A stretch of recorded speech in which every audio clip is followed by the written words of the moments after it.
Everybody? Welcome to the latest episode of the Rich and Turbo Heavy Half Hour. From a host standpoint tonight, you just get Rich. Find me on X at FuzzDoomRip, all the socials at rich.piva, as a reviewer for Newspedia of Metal, and as a Doom Charts contributor. I'm very excited to have Ritchie with us from the Joplin, Missouri band Gravehuffer. Ritchie, how you doing today? How's it going, Rich? I'm doing very well. How about you? Excellent, excellent.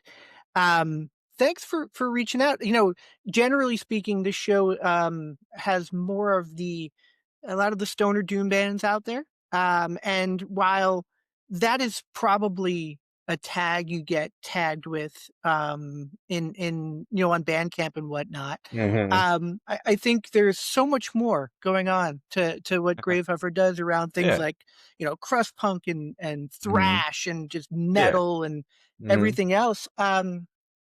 Tell for anybody who might not be familiar with the band, how would you describe Gravehuffer as the guitarist, background vocalist, keyboard, and other stuff that you do? We all, you explained it really well. We all come from different backgrounds. Myself, like I'm just turned 50 this year, well, last year, I guess now. It's 2026. And so I grew up listening to my parents' music, and thankfully they liked the hard, heavy stuff. And so I was digging through my dad's records, and it was like Black Sabbath, Judas Priest, Deep Purple. They named me after Ritchie Blackmore. Um, Nice. Rainbow, just all that kind of stuff. Led Zeppelin, just all that. That's just 70s, I guess, classic rock. And so Uriah Heep, another big one. And so that's what I was introduced to when I was real little.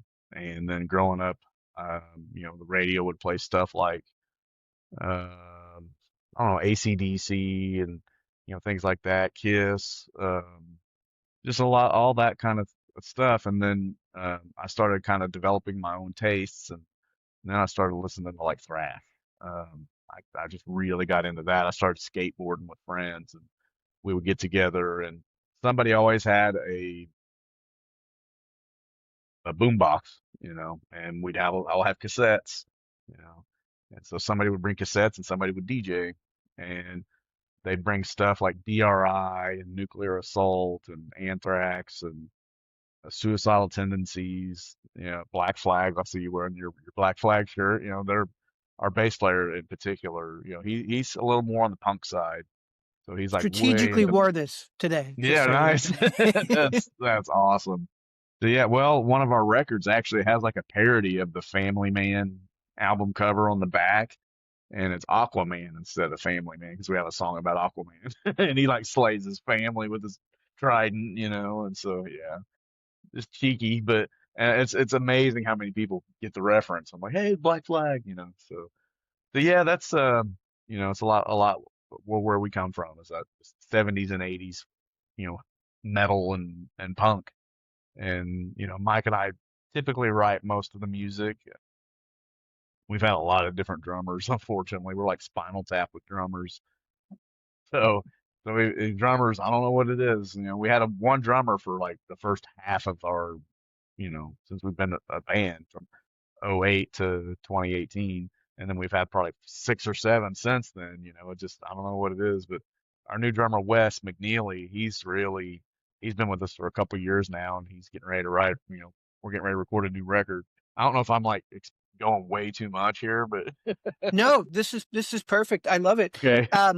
No, it's funny. I think we're right around the same age, and it's funny you said that you'd go and skate and you'd listen to that stuff, and there's a DJ. I was always a DJ guy because I couldn't skate, Same.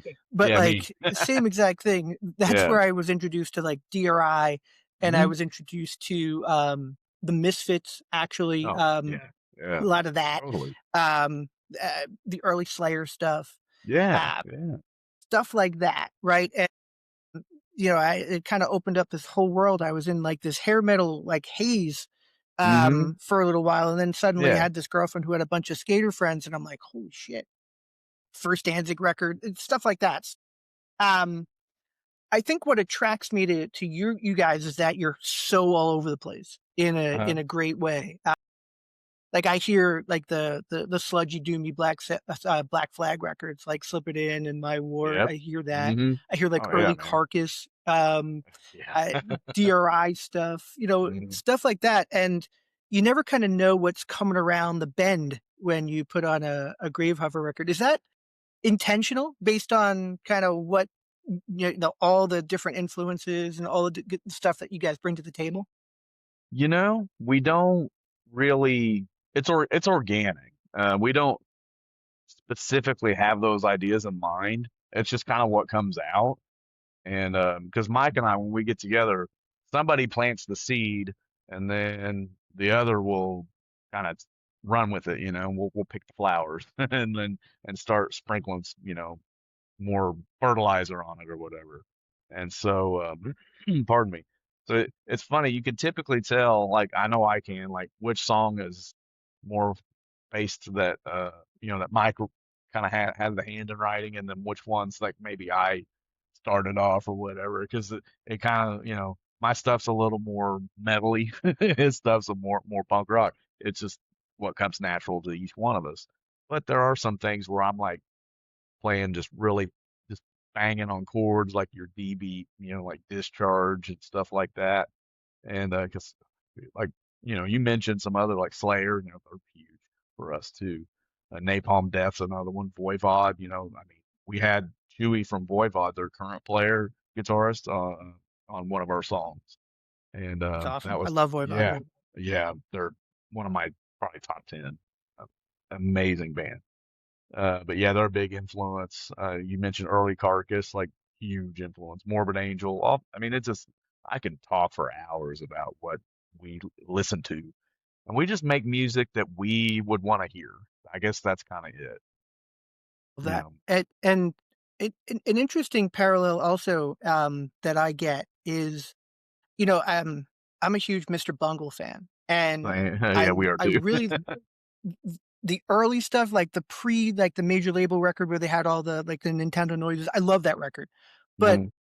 when they get super weird and when they get early thrashy and now thrashy and stuff, but then they Right. stop Yeah. and they're doing like a cover of Spandau Ballet and that stuff. Like I I get vibes of some of the Mr. Bungle stuff from you, and I think it's because again, in the best way, you're all over the place. You have a Zappa cover, a Sabbath cover, a Ramones cover, a Yeah. Twisted Sister cover, like um, all kind of grabbing from all those influences Yeah. that you have. Is that how you kind of record too? Like you get together, you said writing with Mike, like you just kind of he's coming at it with that kind of Commando Ramones type of thing, and then you're Yeah. like, well, that first Twisted Sister record was killer. Let's do Right. something like that. Is that how that happens?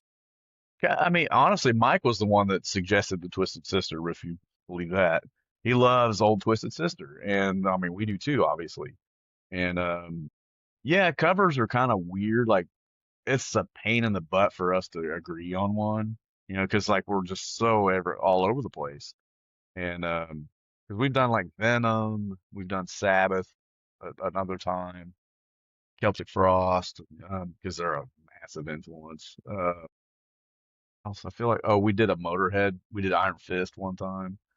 I mean, which is kind of it's all over the map. And but yeah, I mean that's pretty accurate though. Like, um, yeah, one of us will say, "Hey, let's do this." And like I've always wanted to cover Children of the Grave, but then the whole Zappa thing, our singer Travis is like the biggest Zappa freak I've ever seen in my life. And so, Nice.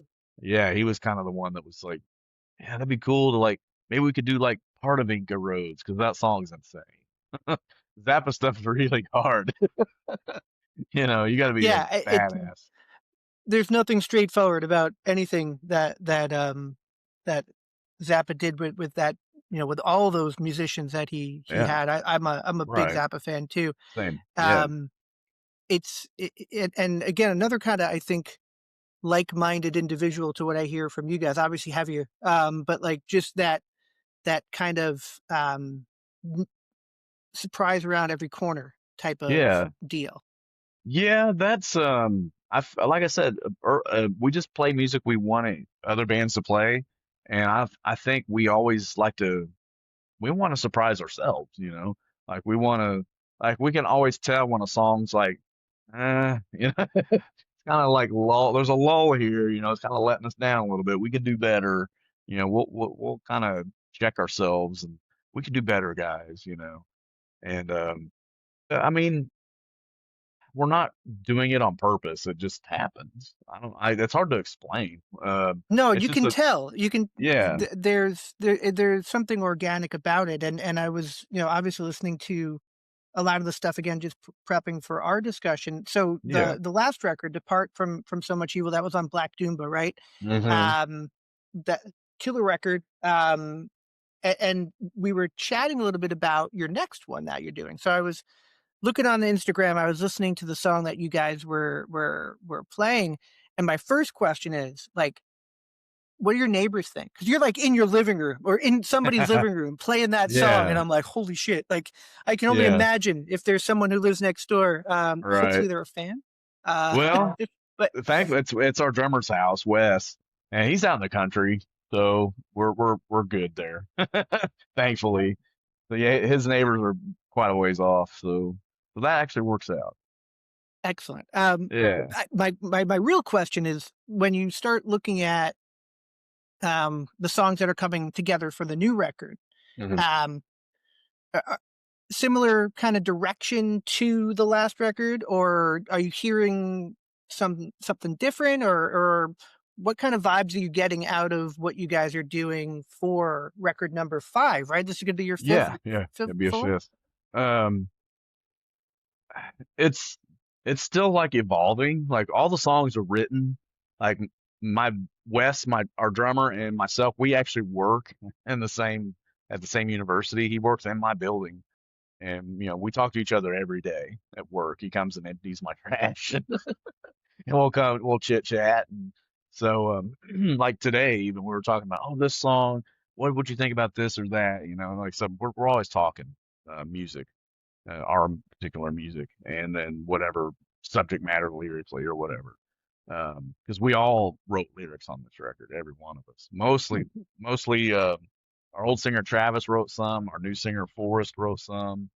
Mike, our bass player, wrote one. I wrote one, and then Wes, our drummer, wrote one. And so it's been a very, very collaborative record, which to me that's the most exciting. I mean, you know, I guess that's where you start getting, like you say, those things you don't know what's coming next or what's around the corner, and because hey, that might be so and so's part, but it's somehow worked, you know. Um, but yeah, Mike, he thinks this record is kind of the natural progression from Necroeclosion, which was before Depart from So Much Evil. Depart from So Much Evil was a little bit of an outlier just because of 22-minute song. Like that's not something we're not going to turn into a prog band or anything. You know that that was just something that we wanted to do. We've talked about doing for decades. Mike and I have been in other bands, you know, like in the '90s and stuff, and we talked about it even back then. And so it was kind of like a bucket list thing that we just wanted to kind of check that off the list. And it was just fun to do, and it felt like it was the right time, and you know, the band, you know, all cylinders and you know all that stuff. But yeah, this record is more, I don't know, it's more aggressive, but hmm, it's also got some really low heavy stuff. It's more riffs. It's, honestly, there's more riffs, you know, and it's just man, it's pretty. I know when we play the stuff from it, like I'm just dripping sweat. If you're not sweating, you're not doing it right, man. Love that. Are you working with Black Doomba again? Are you doing this with another label? Are you doing this yourself? How are you guys thinking you're going to put this out? And are you targeting this year for this to come out? Yes, we are targeting this year for it to be released. Um, Black Doomba, Tommy, he basically said we've outgrown his label, and we're like, okay, you know, I mean, that's he would have taken us, but we mutually agreed that that's probably, you know, a good idea that maybe we should try to look at other, you know, labels or whatever. or doing it ourselves. All of our back catalog is released on Thunder Chief Records, which is our own label. And we might do that. There's a place like an hour down the road that presses vinyl, and I don't know. We're still kind of debating on that. Or we may shop it around to a bigger label that can really give us a good kick. So yeah, it's that part's still not set in stone. Um, but yeah, as far as the music, it's about 95% ready. We're going to be tracking drums here probably a month, and then guitars and bass and vocals soon after that, because then we're going to start hitting the road at the end of March. Yeah, Like I'm gonna real, ask you yeah, about. I saw that you had some pretty killer shows coming up. Wanted to yeah, ask you that you mentioned new singer. So yeah. how has that been incorporating your new singer into the band, and what has hmm that experience been like?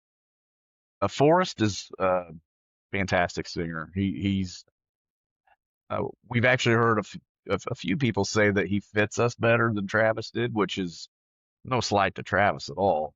Travis has his own thing, and Travis had he had his approach was pretty unique because he had like several different voices that he would do, and but that was the first time Travis had ever sang in a band, and was us, and so yeah, it was definitely a learning curve for him, and he kind of got to the point to where he he didn't want to miss any more time with his kids and stuff, and so or his kid, and it was kind of starting to cut into his family time, and he's like, guys, I just don't know if I want to be on the road all that time. Our new singer Forrest, we've known him for gosh, probably 10, 15 years. He's in another band around here called the Coventry Sacrifice. Fantastic, like just I don't even know what you want to call them. They're like death metal with the thrash kind of vibe to them. Really intricate and almost kind of progressive, but really good band. And they're just balls to the wall all the time. Just fan, just they just put the pedal to the metal, literally. Um, There it is. Yeah, I'm looking at it right now. yeah, they're Cool. kick ass. Really, just very sharp metal, like metal. But he's their vocalist also, and but he's wanting to play more shows, and we just the nature of what we do, we just tend to play more shows. We've played tons of shows with those guys. I mean, we played shows in Coventry before Forrest was their vocalist, and so yeah, we it's this cool little family vibe we have in this area. Like we've had several different people come and go and help us out, and they've all been people in the area, and there's a lot of good musicians around here, and Forrest has contributed. I don't know. I feel like Forrest has given it a more of a he's more of a punk rocker, I guess. He loves dirty punk. He's also got a punk band called One Finger Discount, and it's just nasty, dirty '90s era, just hardcore punk. And so yeah, it's great stuff. Love And it. the guys in that band also have like a doom band called Dust Lord. And I mean, it's I dude, you're you're probably getting overwhelmed with all Oh, these. it's awesome. Yeah, What I part of why I like the show doing the show is that I'll go like this because my computer's over here where I'm yeah, typing right. into Bandcamp Yeah, to uh-huh. find all these other bands Yeah, that I want to listen to. One Figure Discount looks like a ton of fun. They have a song called yeah, Molotov Cock, which yeah, has to be a great song, right? yeah. They're It has to be. great. But Dust Um, Lord is another one that they're a doomy band, but they're doom, like extremely pissed off doom, if that makes any sense. Like yeah, their no, singers, absolutely. it's like I guess they're more sludge, I suppose, if we want to get real genre specific. But we play with those guys all the time too. Uh, yeah, Dust Lord did a split with Bog Wizard, if I'm not mistaken, Yeah, if it's the yeah, same I think Dust Lord. so. Oh, yeah, yeah, Yeah. I have that record. Very So cool. okay, so Okay. you know them. Yeah. Yeah, So yeah, it is. It's one big excellent. happy family. Yeah. And So you mentioned, and a lot of the bands that we speak to, unfortunately or fortunately, I don't know. I guess it depends on your point of view. Um, don't get to go too far out of their area to Yeah, like play a shows, whether it's region or family or they're just yeah. So day I'm looking at jobs. the list of where you're going. You guys look like you have a pretty extensive set of shows coming up between like now and the middle of April, if I'm not Yeah, mistaken, right? yeah, for sure. Yeah, we got a good 6 day run there where we're starting in Colorado Springs to Denver to Salt Lake City to Vegas to Albuquerque. That one hadn't been announced yet, but to Oklahoma City, I think. And then we got some Yeah, other regional stuff. We got Wichita and Kansas City, and then we're doing a whacking uh, battle in Fort Worth, Texas. That's February 7th.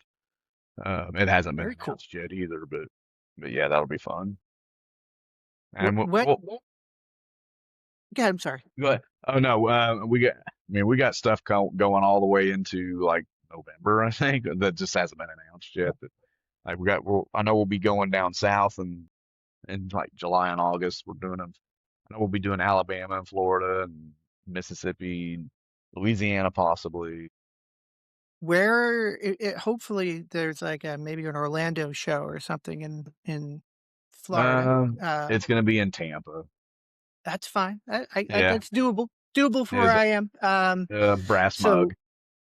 okay, cool. Oh no, that's awesome. Yeah. Definitely want to come and see you guys.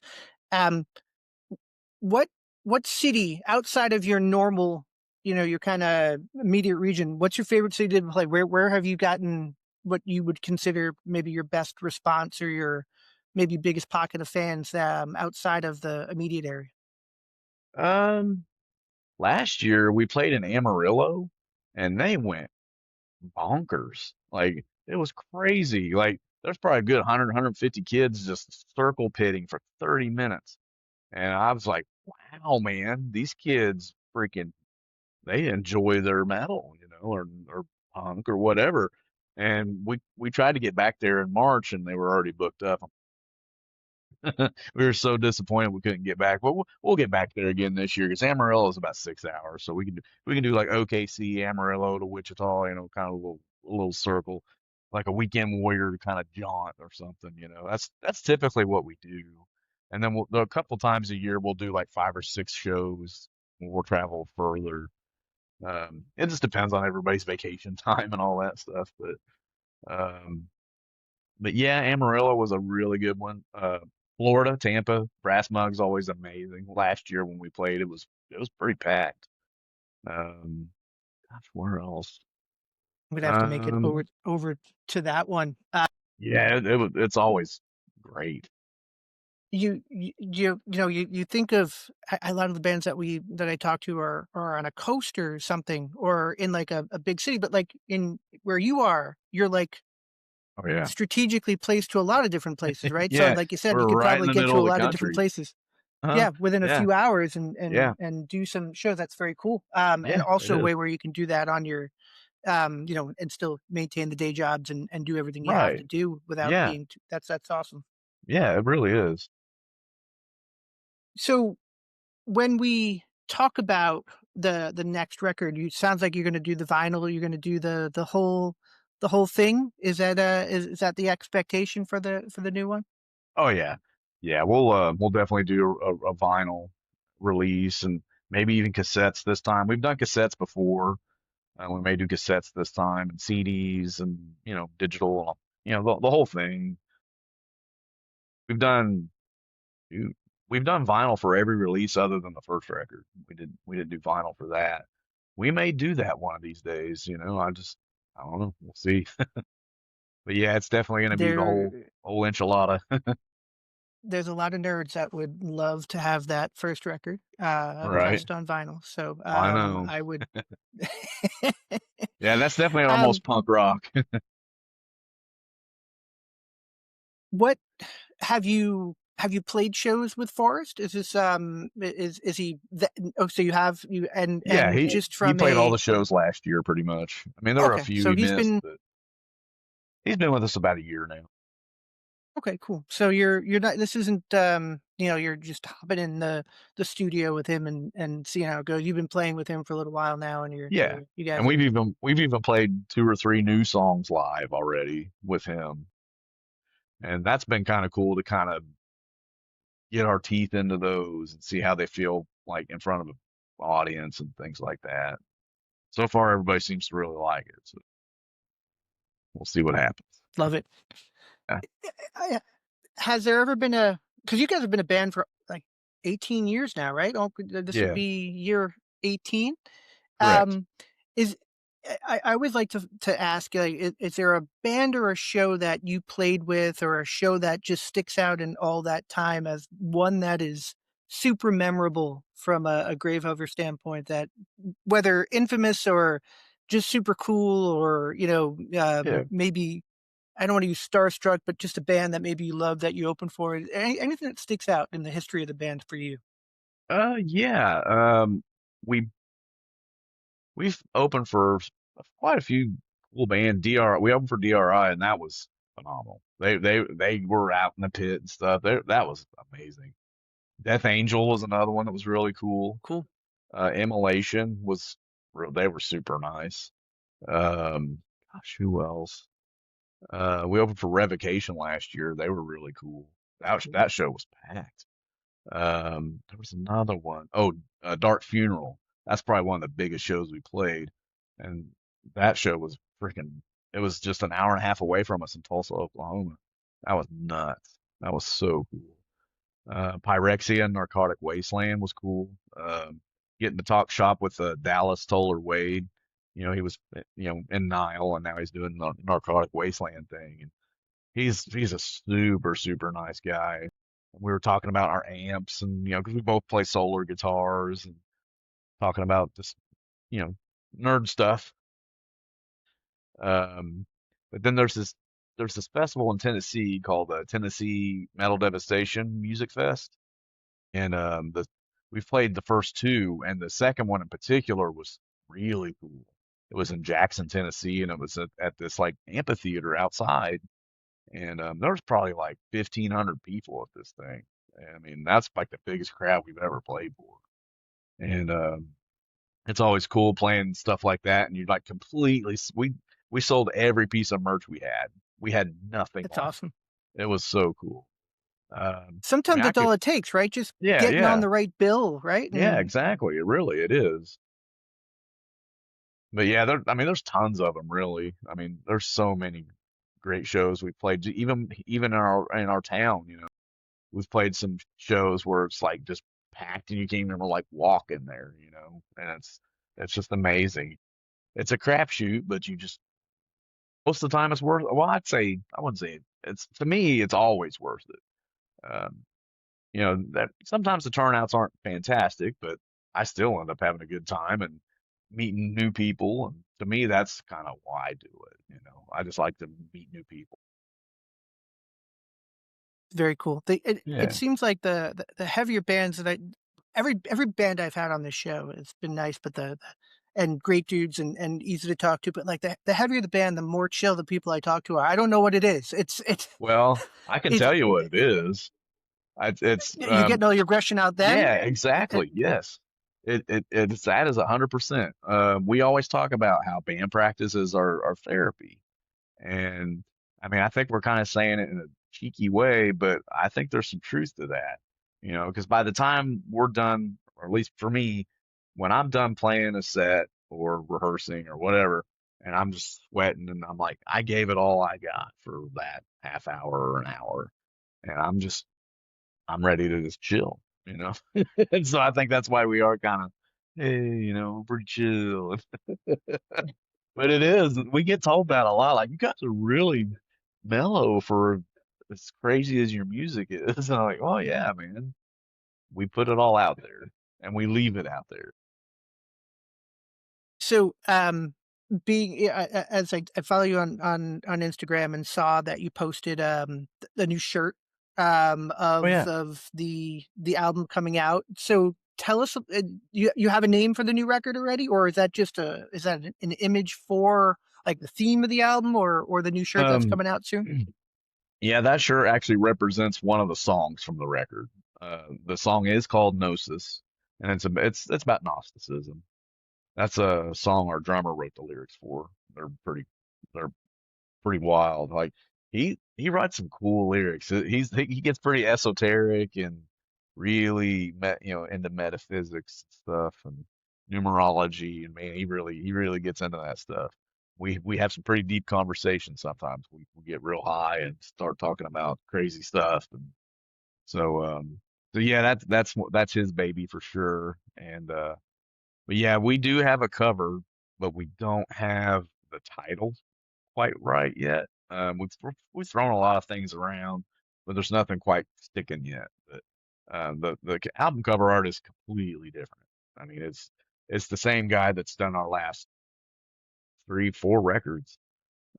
He did the live record too. Eric Sweet. He's an old friend of ours. He like teaches art class in I think a university in San Antonio, Texas, I think. But yeah, he's a phenomenal artist. But he's done this piece, and um, the art is it's been out there, and it's on our Facebook page. It's on other Facebook pages, um, and it's there. I'm not gonna say what it is, but people have seen it. Let's put it that way. Okay. All right, cool. New album wise, probably targeting end of the year, end of this year, would you say? Oh, For it'll be those of before. us, before. I really hope it'll be late spring, early summer. I mean, because we're gonna have the record recorded and mixed, I would say probably by April, I'm guessing. And if we put it out ourselves, we could probably get it out by May, maybe June. So that's the thing. It's like the all the labels we've talked to, they want to hear the record first. So that's kind of like, ugh, you know, when we signed with Black Doomba, they had only heard our previous stuff and signed us based on that. And I know some labels do that, and then some labels they want to hear what you're doing right now. So that's been the experience so far to everybody we've submitted to. They want to hear this record. So A yeah, lot we'll of see what them also have their slots like already filled already for whatever filled. they can release for like a year, right? So Oh it winds yeah, up yeah, being on the shelf for a little while before you can get it out correct. there. Cool. Yeah, especially bigger labels. Yeah, All we'll right. see. Well, cool. Well, I know everyone who are fans are looking forward to it. Just based on what I heard on Instagram, can't wait to hear it again. Like this, you guys scratch an itch that I don't usually go for all the Nice. time, and I'm very like you know, just look at the bands that are on the show, and I love them all, but sometimes I need a little something different, and that's Yeah. where Gravehuffer comes in for me, and it just like I said, you guys give me these like memory vibes of Hmm. bands that I loved in the early '90s and stuff like Right. that, but Yeah. also just like just a change up Hmm. to the norm that I listen to, and I can't Yeah. wait to hear what's next for you guys. Awesome. Well, I really do appreciate you taking the time and checking us out because we've talked to a lot of like I think being on Black Doomba was a big part of the reason we get lumped in. Not lumped in, that's not the right word. We get included with the Doom scene in a way, or Doom adjacent or whatever you want to call it. Because we do have some slow, heavy, doomy stuff. Like the end of our set is like probably 30 beats per minute. This just gum, with all this delay and these, it's like, so the doom heads are like, whoa, they like love that. But because like you say, well, we like doing all of it. Punks that listen to Black Sabbath. 80% of the doom heads and stoner bands all came from a hardcore punk background is what I'm They finding out really, talking to all these yeah, bands. So, like, yeah. It's so weird. it's whether it's adjacent or not, like, Yeah. it's in their DNA musically Mhm. to, a Yeah. lot of the stuff that you guys are doing. So, Yeah. regardless of the labels, everyone should check out Gravehuffer. There's a ton of really cool stuff that is out there on Bandcamp. Go check it out. Um, buy physical media, and if you want to really like let loose, these guys are something that you should check out. So check out Gravehuffer. Check out all the other bands that Ritchie mentioned, of all the adjacent bands in that middle of the country. There's so much cool stuff going on, whether it's the stoner doom stuff that we talked to here, or the metal scene, Hmm. or anything else. Yeah. So Ritchie, The thank you. Midwest This has has really been got it going on. Oh yeah, totally. I Yeah. talked to the guys in the Midwest Doom Coalition and Oh other yeah. bands from the Jane, Chicago those area. guys. Yeah. Yeah, Hmm. absolutely. Had them Yeah, on the man. show, and just like what's happening and how it's all spreading out, and kind of, heading east and west, and just kind Hmm. of that unity thing is something Right. that also I talked to those guys about, coming from a background where I went to a lot of hardcore shows, and there was a scene kind of idea. Like, I Yeah. love seeing a lot of that now. Right. Yeah, And it the is. It's Midwest, you pretty guys are cool. doing that a lot. Yeah, it's like this just a family vibe, really, and everybody helps everybody out, and it's fun. It just makes it more enjoyable, you know. I mean, the fact that you can say that it's fun after 18 years of Yeah. doing it is Oh, still for is sure. something very cool. Of course. Awesome. Ritchie, thank you so much. Thank you, I Rich. would like to have you back, and maybe the rest of the guys back, when the record's coming out. We can talk Okay. about that, do a preview Okay. of it, Yeah, and man.